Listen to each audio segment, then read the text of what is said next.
Galing-galing. my goodness!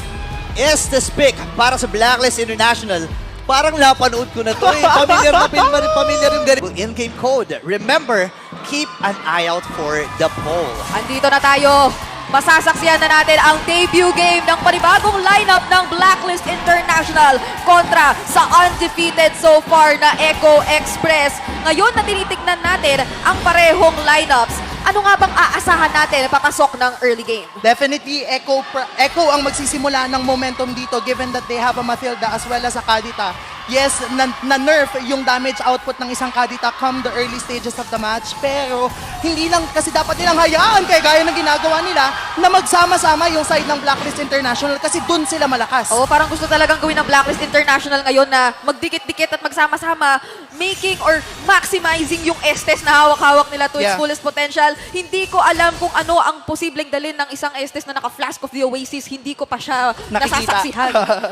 Grabe, rinig na rinig natin yung limang Echo. Parang ang daming limang Echo fan Hindi lang eh. lima. Sobrang balanse yan. May limang Echo fan ng Echo. May limang bagong players naman na nailabas dito ng Echo. 5-5, pero let's see kung ano magaganap. Salford and Dominic dito, may konting hampasan. Pero hindi eh. Medyo matagal-tagal pa nating makikitang magkapatayan dyan eh. May iwasan ni Sanford sa kanyang mga dash-dash at suntok-suntok na ginagawa yung mga masong binabato dito ni Dominic. Pero ang Echo rin naman, meron yata silang maagang ipinaplano dito sa bandang XP lane. Uy, tingnan natin Blacklist International doon sa may top lane. Very sabihin natin na medyo bago kasi sa top lane sila umiikot eh. Mukhang gusto ng side ng Blacklist International na makalamang itong si Dominic towards the XP lane. Kasi alam naman natin na usually XP laners yung pinakamalakas with the first turtle kasi sila yung may unang power spike. Because of that, yun yung gustong gawing strategy ng side ng Blacklist International habang nagpe-prepare na sila dito sa unang turtle of the match. Nakaleash towards ng side ng Blacklist International, etong kauna-unahan ng turtle. Pero tingnan mo naman, may nagsimula. Heavy spin hinuha dito ng Ewan. Now, Dominic, mabubuhay pa rin natin ng penalty zone. Tapos Scotty sa iipitin. Sabayan na tayo ng heavy spin. Pero si Sanji makakakuha ng unang kill. And first blood, double kill para kay Sanji. Atrasan muna ang Blacklist. Now, Turtle ang pupuntirahin ng mga Orca.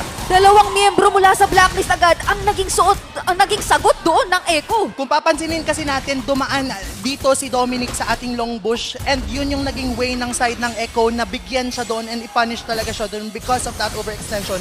Mag-isa lang siya dito and ito yung sinasabi natin na because of this Mathilda, nagkakaroon ng opportunity yung Echo na mag-dash in dash out lang kasi malakas yung guiding wind plus circling eagle combo. Isipin mo yun, yung circling eagle na gamit niya para lumusot ng pader at makatakas pabalik doon sa mid lane. Ganoon na lang yung flexibility na meron siya ngayon. Pero let's look at the emblem builds. Ano nga bang kinakailangan nating mataan? Parehas na naka-wilderness blessing at naka-agility yung parehas na roamer as well as yung position 4 player ng Blacklist International habang sa side ng Echo, si Daddy JP ang nakahawak ng ganun. So essentially, ibig sabihin, mabilis sila sa river as well as the jungle side and mas mabilis yung rotation ng parehas sa ating koponan. Yeah, speaking of bilis, 4-man quantum charge para dito sa Echo. Talagang Echo Express ina-activate na kagad ng mga Orcas dito. Meanwhile, sa may top lane, Dominic and Sanford.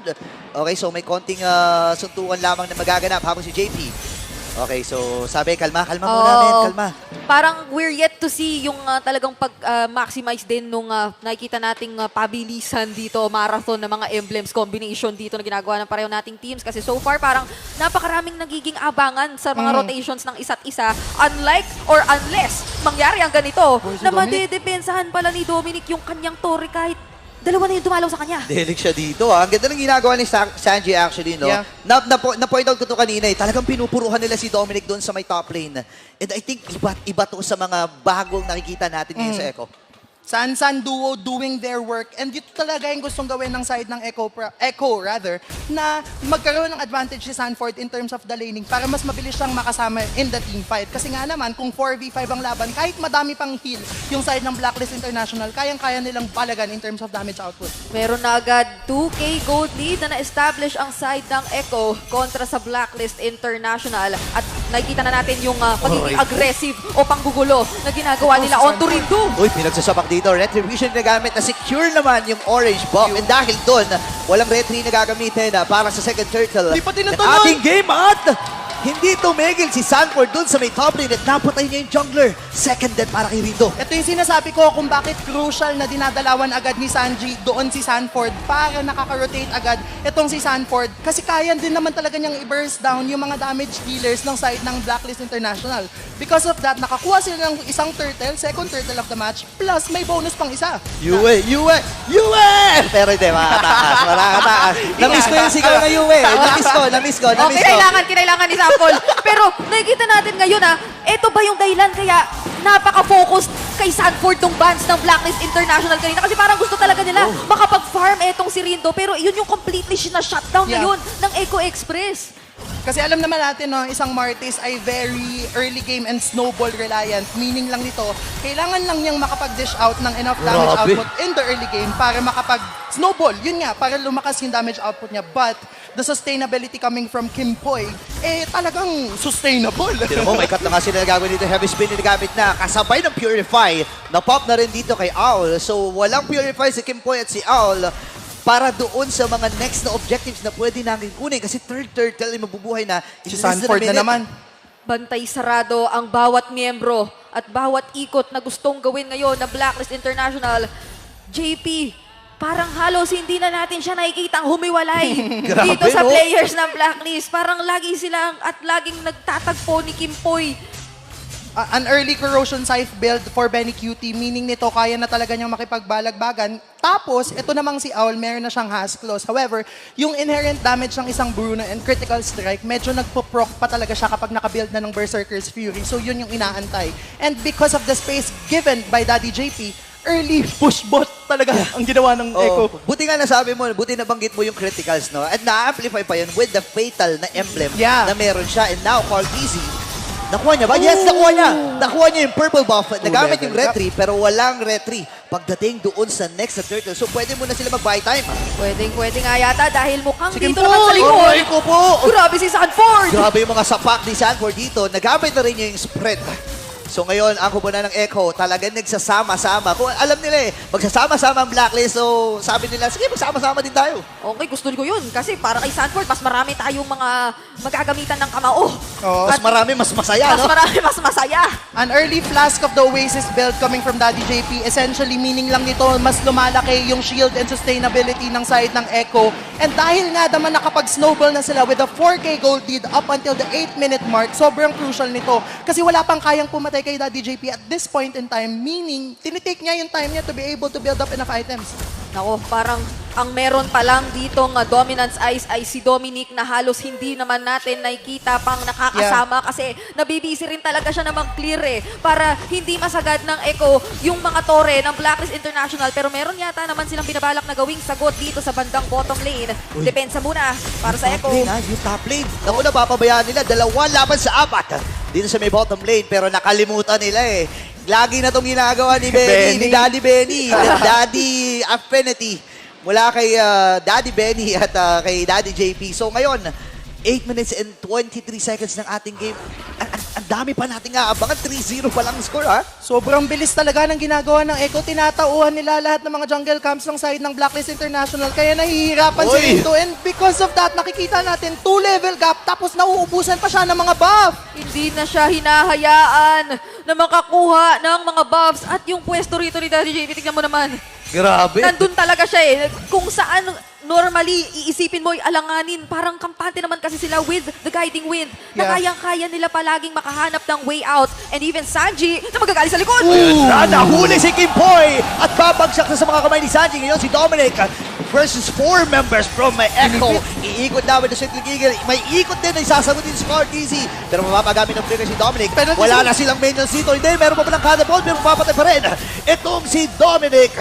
At ang buong kupunan ng Echo ay atras muna dahil ilang segundo na lang ay mabubuhay na rin yung Lord. Nangyari ang lahat ng yun sa ilalim ng tore ng Blacklist. Grabe. Sobrang crucial ng Petrify play coming from Sanji as well as the follow-up from Sanford. And ito yung sinasabi natin, si Daddy JP, nakakainis ka laban kasi Matilda tapos pasok lang siya ng pasok kasi alam niyang mabubuhay siya. Ibang klase. Parang sinasabi dito ng Echo, Boss Rindo, pasensya na. Next game ka na maglaro. Hindi ka muna namin paglalaroin. And 5-0 para sa Echo at yung Lord uncontested na makukuha ng kanilang kupunan 7K gold lead. Wow, grabe yung ginagawa ng Echo Express. Ito yung tipong ginulat pero hindi nagulat.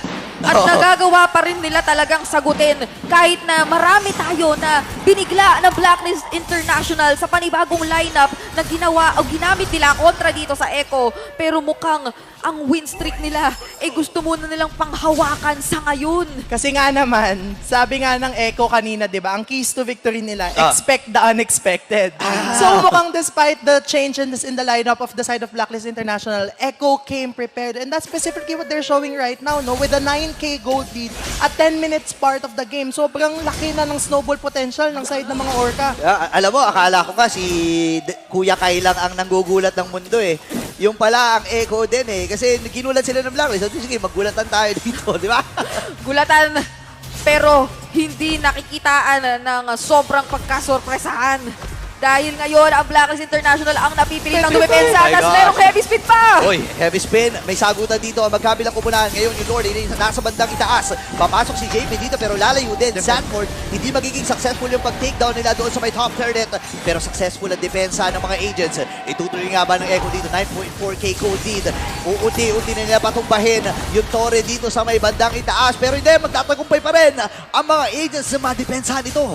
Isang hit na lang yung kinakailangan para doon sa top lane-based turret ng Blacklist International. Todo depensa pa rin naman at inilalatag nila ang lahat ng posible nilang ilatag. Pero nakikita mo na rin ngayon sa side ng Echo kung paano nila ina-acknowledge yung kalamangan at ginagamit yung full potential nila para at least makasecure ng objective kontra sa Blacklist International. Oo, sobrang ganda ng naging depensa doon ng Blacklist International. But because of the 9K gold lead na meron ng Echo now, alam nila na afford pa nila na medyo i-prolong yung laban tapos hindi mag-overextend. And kung papansinin natin yung item build ng dalawa sa mga bruisers natin, which are the Paquito and si Carl Tizzy with his Akai, naka-blade armor na sila, which essentially ninenegate yung critical strike na binabanggit natin kanina, Kuya Brito. Yeah, ito nga ata yung ibon na pinapakita ng Echo kanina nung nasa interview pa lang ni Hans.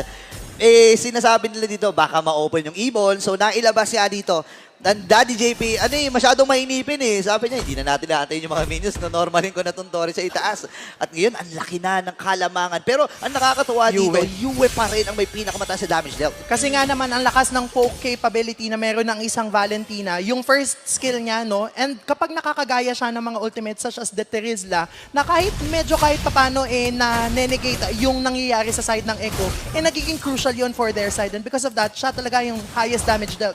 Damage dealt, pero eto rin si Sanford, highest damage received. Kasi literal nababad na lang siya sa side ng Blacklist International.